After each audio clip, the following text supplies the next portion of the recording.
आप देख रहे हैं देश लाइव, देश की आवाज। आदाब, नमस्कार, सत श्री अकाल। मैं सहल कुरैशी इस वक्त खड़ा हूँ, आप मेरे पीछे देख सकते हैं। न्याय मूर्ति, न्याय की जो सब चीज़ें होती है, कोर्ट वगैरह, वो पीछे नज़र आएगी आपको आज मैं दिखाऊंगा कि गुजरात मॉडल है, ये सिर्फ गुजरात ही नहीं बल्कि पूरे देश का यही हाल है आजकल कि आपके साथ में कुछ गलत होता है तो आपको इंसाफ के लिए दर दर किस तरीके से भटकना पड़ता है। मेरे साथ में डॉली क्रिश्चियन मौजूद हैं, डायना क्रिश्चियन मेरे साथ में मौजूद हैं।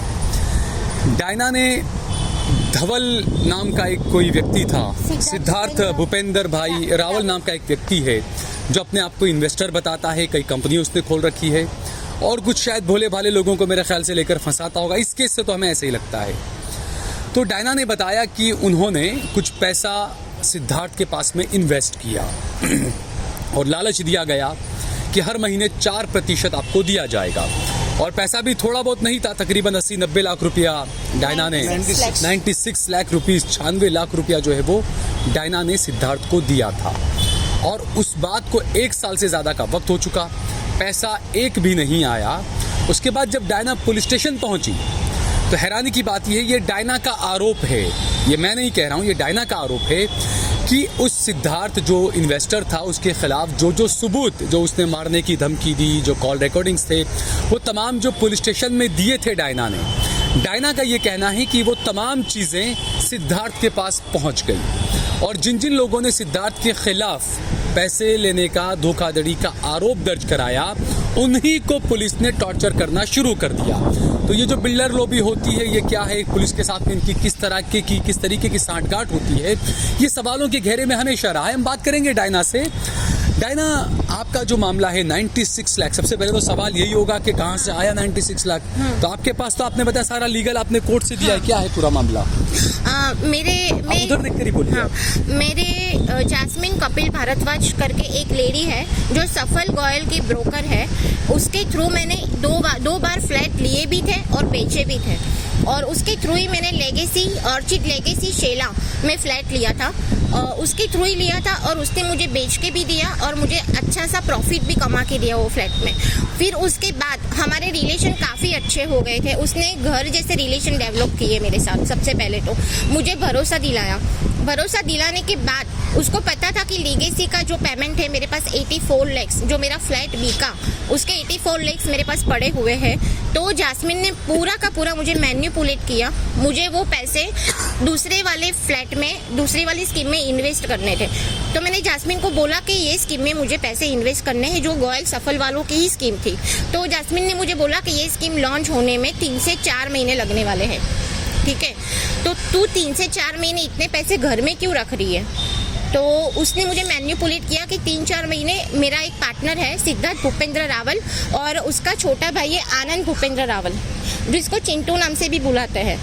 तो ये मेरा पार्टनर ही है। मैंने खुद के पैसे भी इसके पास रखे हैं और काफ़ी सारे मेरे क्लाइंट हैं, उसके भी पैसे मैंने इसके पास इसकी कंपनी में रखवाए हैं। तो अगर तू 3-4 महीने घर पे पैसे रख, इससे अच्छा कि तू यहाँ पे पैसे इन्वेस्ट कर। तब मुझे उस पर ट्रस्ट नहीं था, ठीक है, कि कौन है सिद्धार्थ भूपेंद्र रावल, मैं जानती भी नहीं थी उसको। तो मैंने उसको बोला कि नहीं, मुझे भरोसा नहीं है, ठीक है, मेरी फैमिली को भी ट्रस्ट नहीं है। तो उसने मुझे बोला कि तुझे मुझ पे ट्रस्ट करना है, तुझे जब भी चाहिए होगा 2 दिन में तुझे मेरी ऑफिस से पेमेंट तुझे तेरा मिल जाएगा।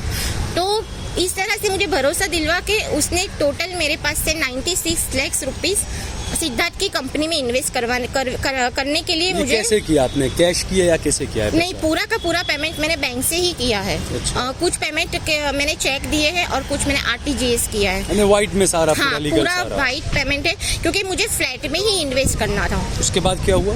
हाँ, उसके बाद जब मैं पैसा मांगती थी वापस, तो मुझे पैसा नहीं मिला, एक बार भी मुझे पैसा नहीं मिला। अभी सिद्धार्थ का बोलना,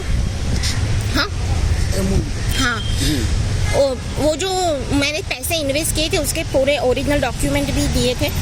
अच्छा, ने MOU वगैरह जो लिखान वगैरह जो है वो सारे आपके पास पे मौजूद है? और मुझे सामने, मुझे भरोसा नहीं था, मैं पैसे नहीं रख रही थी, तो जास्मिन ने ही मुझे ये MOU बना के दिया था।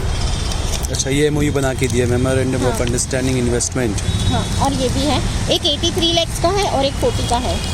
अच्छा। और तभी भी मुझे भरोसा नहीं आ रहा था, तो तब जाके मुझे जैस्मिन ने ये सिद्धार्थ के फ्लैट के डॉक्यूमेंट दिए थे। अच्छा, उसने उसके खुद के फ्लैट के डॉक्यूमेंट्स आपको दिए? मुझे भरोसा नहीं था कि मैं कैसे इस इंसान पे भरोसा करूं ऐसा। तो जैस्मिन ने बोला था कि अपना खुद का फ्लैट के डॉक्यूमेंट तुझे दे रहा है, फिर तो भरोसा करेगी ना। तब जाके मैंने बहुत मुश्किल से भरोसा करके मैंने पैसे दिए हैं। लेकिन फिर बाद में मुझे 2 महीने के बाद ही पता चला कि ये पूरे के पूरे फ्रॉड ही है। सिद्धार्थ भूपेंद्र रावल, उसका छोटा भाई आनंद भूपेंद्र रावल और जैस्मिन कपिल भारद्वाज, इन लोगों की पूरी टोटकी है।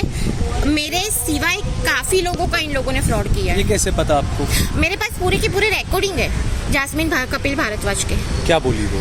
कि तेरे अकेले के पैसे फंसे नहीं हैं, मेरे खुद के भी फंसे हैं और मेरे बहुत सारे क्लाइंटों के भी पैसे फंसे हैं। पहले मुझे इस तरह से उसने जवाब दिया, लेकिन तो फिर अब क्या आप इस मामले को लेकर पुलिस स्टेशन में गई थी? हाँ। और आपने क्या सुसाइड अटेम्प्ट भी किया था? हाँ, ना? हाँ। क्या मैंने हुआ था? सुसाइड, क्योंकि वो टाइम पे मेरे पास बिल्कुल भी पैसा नहीं था। मेरे पास जो भी था मेरे घर में पूरी जिंदगी की मेहनत जैस्मिन ने ले ली थी, ठीक है। उसके बाद मेरे पास ना मेरा घर का इंस्टॉलमेंट भरने के पैसे थे, ना मेरा घर के फर्नीचर जो काम चालू था उसके भरने के पैसे थे। जैस्मिन ने ले ली थी या सिद्धार्थ ने ले ली थी? ये सब मिले हुए ही है। सिद्धार्थ भूपेंद्र रावल, उसका छोटा भाई आनंद और जैस्मिन कपिल भारद्वाज, तीनों की 3 मिले हुए तोड़की है। बहुत सारे लोगों का फ्रॉड। आप पुलिस स्टेशन गए इस मामले को लेकर? जैस्मिन का कैरेक्टर क्या है पता है? वो बकरा ढूंढ के लाती है सिद्धार्थ के लिए, और उसमें जैस्मिन का 1.5% होता है। अच्छा। हाँ, वो मुझे सिद्धार्थ से पता चला, उसका भी रिकॉर्डिंग है मेरे पास। अच्छा। मुझे जब और सिद्धार्थ आपको भी मारने की भी कोशिश की थी या धमकी दी थी? आप बता रहे मुझे जान से मार देने की, मुझे बोला था कि तेरे हस्बैंड को नौकरी धंधे से हैरान परेशान कर दूंगा और तेरे हस्बैंड को मार डालने में मुझे 2 मिनट लगेंगे। तो ये जो आरोप आप लगा रही हैं, इसकी कुछ प्रूफ है आपके पास में? रिकॉर्डिंग वगैरह है? पूरे रिकॉर्डिंग है, पूरे वीडियो तो रिकॉर्डिंग आपने है। पुलिस को दिए ये सब? आपने हाँ, बात की पूरे वीडियो रिकॉर्डिंग और रिकॉर्डिंग मैंने पुलिस को दिए हुए हैं। तो पुलिस ने क्या एफआईआर की थी या क्या आपका कैसा रहा? क्योंकि आपने जो मुझे बताया शुरुआत में कि पुलिस से भी आप काफी डिसअपॉइंट हुई हैं, आप क्या हुआ था? नहीं, जब मैंने अर्जी की थी तीनों के खिलाफ, आप वहाँ देखकर बात करिए। मैंने अर्जी की थी तीनों के खिलाफ, सिद्धार्थ, उसका भाई और जैस्मिन, तीनों के खिलाफ जब मैंने अर्जी की थी, उसके 1 महीने तक तो कुछ हुआ नहीं था। फिर मैं बहुत डिसअपॉइंट हुई थी। उसके बाद मैं गांधीनगर गई, मैंने मानव अधिकार, फिर उसके भी प्रूफ है मेरे पास। जी जी, हाँ बोलिए, बाद में देख लेंगे वो सब। हाँ, फिर सीएम के वहाँ पे, फिर हर्ष संघवी, गृह मंत्री, सब जगह पे मैंने ऊपर से प्रेशर, वहाँ पे मैंने बोला कि पुलिस वाले कुछ कर नहीं रहे, कुछ मिल नहीं रहा है जो मुझे चाहिए वो। तब जाके पुलिस ने एफआईआर की सिद्धार्थ और उसके छोटे भाई के खिलाफ, लेकिन जैस्मिन के खिलाफ एफआईआर अभी तक नहीं की। नहीं, एफआईआर में कहीं जैस्मिन का नाम भी नहीं है? नहीं।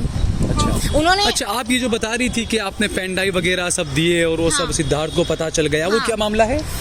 जैस्मिन का फोन आया था मुझ पे कि तूने भोपाल में जो भी अर्जी की है, जो भी केस किया है, भोपाल में तेरा कुछ भी होने वाला नहीं है। तो मैंने बोला क्यों तू ऐसा बोल रही है? बोले तूने जो पेन ड्राइव दी थी भोपाल पुलिस स्टेशन में, वो पेन ड्राइव सिद्धार्थ के पास पहुंच गई है और तूने, हाँ, और तूने मेरा भी नाम लिखवाया। तो फिर मैंने बोला उसको कि भाई तेरा तो नाम आएगा ही ना। आपने जो एफआईआर में लिखा था तमाम चीजें, वो जैस्मिन को सब पता चल गई थी? वो कह रहे कि सिद्धार्थ के पास में सारे प्रूफ पहुंच गए आपके, जो पुलिस को दिए थे वो?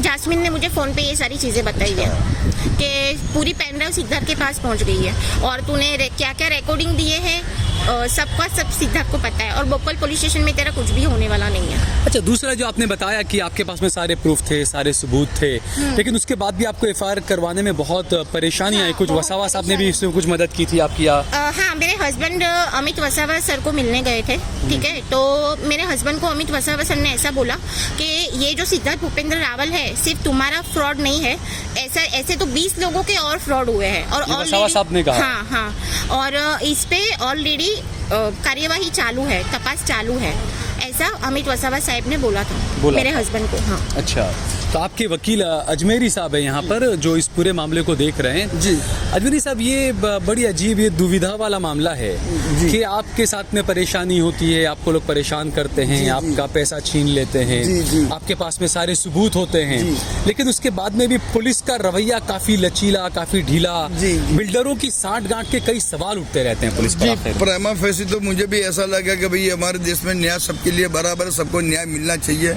लेकिन जब ये मेरी क्लाइंट है डैनियल क्रिश्चियन जो है वो मेरे पास जब आया, उसने मुझे सब एविडेंस बताया कि सर देखो मेरे साथ टोटल 96 लाख का हुआ, उसका वर्तर का 20 लाख का मुझे चेक दिया, वो भी रिटर्न हुआ, ये भी रिटर्न हुआ, साथ में जो मतलब जो 4-5 लाख रुपए के 2-3 लाख रुपए के जो सेल्फ के चेक दिए तो चेक भी रिटर्न गए। तो मतलब बहुत काफ़ी प्रेशर में आ चुकी थी वो। तो उसका पहला मकान जो वहाँ पे वही था विवेकानंद नगर, वहाँ पे तो वहाँ पे उसने सुसाइड अटेम्प्ट किया था। तो सुसाइड नोट लिखने के बाद अटेम्प्ट किया, पुलिस वहाँ पर गई, उसका स्टेटमेंट लिया, सुसाइड नोट बताया, लेकिन पुलिस ने कोई सुसाइड नोट देखी नहीं वहाँ पर भी। और मतलब इसको बताया कि भाई तूने पैसे कहाँ से लिया वो बता। तो इसने एविडेंस बताया, देखो ये एविडेंस कि मेरे पैसे मैंने जो डीजीसी जो थी उसके अंदर से मेरा पैसा है तो मैंने इसके अंदर डाला। बोले तूने उसको दिया, उसका कोई एविडेंस ला, तो उसका भी देखो भाई मैंने व्हाइट के चेक से, ड्राफ्ट से, RTGS से मैंने पेमेंट की। अच्छा तो बोला उसने तूने दिया तो तेरे पास कुछ लिखा नहीं तो ला। तो मतलब अच्छा था कि बंदा था जो सिद्धार्थ रावल था, उसने मतलब इसके साथ MOU भी करके दिया था कि भाई तुम्हारा जो भी पैसा है मैं इसी कंपनी में यहाँ रोकूंगा और हर महीने आपको 4% जितना मैं आपको बढ़ा दूंगा, आपका पैसा सलामत रहेगा, आप जब चाहिए आप मुझे मांग सकते हो, मैं आपको पैसा दे दूंगा। और इसके अलावा मुझे कोई ठिकाने पर, इसके बावजूद वहाँ से कुछ नहीं हुआ। फिर वहाँ पहले यहाँ पर भोपाल पर रहने के बोले तुम भोपाल में जा, फिर इनका मकान भोपाल में था ही, तो इन्होंने भोपाल पुलिस स्टेशन में सबसे पहले तो अर्जी 26/7/2023 को 26 जून को 2023 को तो अर्जी देने के बाद 15-20 दिन तक मतलब किसी की तरफ से कोई फोन नहीं, कोई रिक्वायर, कोई बुलाने के लिए नहीं आया। तो खुद जाएंगे तपास करने के बाद भी पुलिस ने कोई कार्रवाई नहीं की, कोई कार्यवाही नहीं की। फिर मतलब खुद तपास करने के लिए गए तो पुलिस वाले बोला ठीक है हम बुला जबाना। फिर 1-2 बार कोई PSI थे, धांधेला करके थे, देसाई साहब करके थे, उन्होंने 1-2 बार लिया, स्टेटमेंट भी लिया, फिर बोले तुम जा फिर बाद में आना। फिर मतलब 1 महीना हो जाने के बाद भी कुछ नहीं हुआ तो फिर ये गए मतलब अमित वसावा साहब के पास गए, तो उन्होंने मेरे ख्याल से बहुत कुछ पॉजिटिव इनको रिप्लाई दिया उनकी हाजिरी में ही, डायना और इनके हस्बैंड की हाजिरी के अंदर। मतलब उन्होंने मतलब भोपाल PA चौधरी साहब को उन्होंने फोन करके भी बोला कि भाई ये लड़की ने जो एप्लीकेशन दिया उसके सामने तुम FIR क्यों नहीं कर रहे। फिर भी मतलब थोड़ा मतलब रवैया थोड़ा ढीला लगा। उसके बाद मतलब ह्यूमन राइट रवैया ढीला लगने का क्या रीजन लगता है कि बिल्डरों से साठगांठ का या जो आरोप लगते हैं पुलिस पर, क्योंकि ये भी कुछ कहा कि जो बिल्डर है या जो इन्वेस्टर है जी जिन लोगों ने उसके खिलाफ केस किया, हाँ जी, उन्हीं को पुलिस ने टॉर्चर किया, ये आरोप भी है। हाँ जी। अब बात ऐसी है कि जब मेरे पास मेरा क्लाइंट जब मुझे मेरे पास केस लेकर आए तो उनके साथ में दूसरे 2-3 लोग और भी थे, तो उन्होंने मुझे FIR बताया कि भाई हमारा सिर्फ कसूर इतना था, हम पैसे मांगते थे उसके पास, हमने सिर्फ उनको फोन किया कि भाई साहब सिद्धार्थ भाई हमारे पैसे का क्या होगा। तो भोपाल पुलिस स्टेशन के उनके खिलाफ जिसने फोन किया था, जिसको पैसा लेना था, उसके खिलाफ FIR भी दायर कर दिया, उसको बुला के मतलब समझो पुलिस वाली भाषा में समझा दिया उसको, टॉर्चर किया। भाई टॉर्चर तो मैं नहीं बोल सकता, हाँ पुलिस वाली भाषा में इतना डरा हुआ इंसान था कि भाई साहब मेरा पैसा मुझे लेना है, वो मैं छोड़ने के लिए तैयार, काफी मैं डर चुका हूँ। ये पर सबने ऐसा कह सकते हैं कि भाई कुछ पुलिस का थोड़ा बहुत साठगांठ होगा। तो अभी आपको क्या लगता है FIR वगैरह हुई है, पैसा क्योंकि 96 लाख छोटी मोटी रकम नहीं होती है, FIR हुई है, पुलिस से जो चीजें चल रही है, आपको क्या लगता है कानून की नजर में क्या लगता है आपको? कानून की नज़र में तो देखो होना चाहिए कि भाई पुलिस अगर सही तरीके से काम करेगी, लीगली काम करेगी, तो डायना जैसे मतलब जैसा भी आपने बताया कि भाई दूसरा 20 लोग है, 20 तो मतलब वसावा साहब के ध्यान में है कि 20 लोग ऐसे है, पुलिस खुद जानती है कि 20 लोग और 21 लोग का फ्रॉड किए इंसान ने किया, वो भी करोड़ों का इंसान किया। और सही बात हुआ कि जब हमने एप्लीकेशन दिया था उस टाइम पे सिद्धार्थ रावल पुलिस थाने में आके गया था, उसकी खुद की गाड़ी लेके आया था, पुलिस वाले ने हमको बताया, यस खुद आके पुलिस स्टेशन में आके मिलके गया था। पुलिस वाले ने बोला भाई सिद्धार्थ रावल है, तुम्हारी से बातचीत कर लो, हमने उसके साथ बातचीत भी की, जबकि उसके खिलाफ ऑलरेडी मामले दर्ज है, लेकिन उसके बावजूद पुलिस ने कोई पूछताछ उससे गिरफ्तारी या कुछ नहीं। जी नहीं, उस टाइम पे एप्लीकेशन हमारा लगा हुआ था और उसके बाद फिर जब मतलब हमने मतलब ह्यूमन राइट्स वगैरह IG में मतलब वसावा साहब को दिया, CM ऑफिस में दिया, होम मिनिस्टर में दिया, उसके बाद जब जाके जब हमको बुलाया हमारा FIR लॉन्च भी किया, FIR मतलब नौदा भी सही। उसके बाद मतलब हमने वो टाइम पर पुलिस अधिकारी को बताया था, डायना ने भी बताया था कि भाई ये पूरी फैमिली के साथ कनाडा भागने की तैयारी कर रहा है। पुलिस को बार बार डायना रो के चिल्ला के बता रही थी कि साहब तुम एक्शन कब लोगे, कनाडा भाग जाएगा। भाई हमारे अभी सुनने में आया कि भाई अभी FIR लॉन्च होने के बाद उनका जो छोटा भाई जो है आनंद उर्फ चिंटू, उसने एंटीसिपेटरी बेल लगाया हुआ है ग्राम्य कोर्ट के अंदर। और अभी आज की तारीख में मतलब हम पुलिस वाले को पूछते हैं कि भाई सिद्धार्थ कहाँ है, तो बोले तो फरार हो चुका है। मतलब किस तरह से फरार हो चुका ये भी सोचने वाली बात है, जबकि वो आता जाता रहता था। तो ये जो पूरा मामला है, देखिए दोस्तों कि आपके पास में सारे प्रूफ हैं, सारी चीज़ें हैं, उसके बावजूद भी किस तरीके से पुलिस परेशान कर रही है। हालांकि ये भी हकीकत है, पुलिस में सभी लोग ऐसे नहीं होते हैं। कई बार ये रहता है कि जो ऊपरी अधिकारी होते हैं उन्हें कुछ पता भी नहीं होता, लेकिन जो नीचे लेवल के जो लोग होते हैं वो तमाम सांठगांठ वगैरह कुछ कर लेते होंगे, जिससे पूरे पुलिस डिपार्टमेंट का नाम ख़राब होता है। और दूसरा ये जो बताया यहाँ पर अजमेरी साहब ने, जो एडवोकेट हैं डायना के, कि वो जो इन्वेस्टर है सिद्धार्थ, वो कनाडा भागने की शायद तैयारी कर रहा है। अब जब कोई कहेगा कि सारे गुजराती भगोड़े क्यों होते हैं तो फिर केस दर्ज हो जाएगा।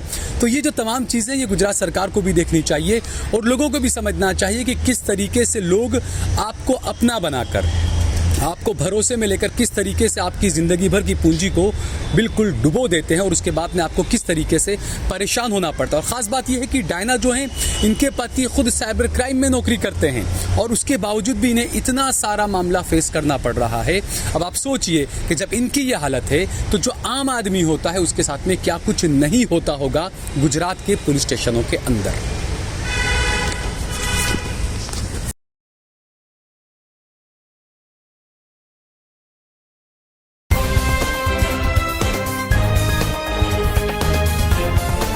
देश और दुनिया की तमाम छोटी और बड़ी खबरों के लिए हमारे चैनल को सब्सक्राइब करना न भूलें और बेल का बटन जरूर दबाएं।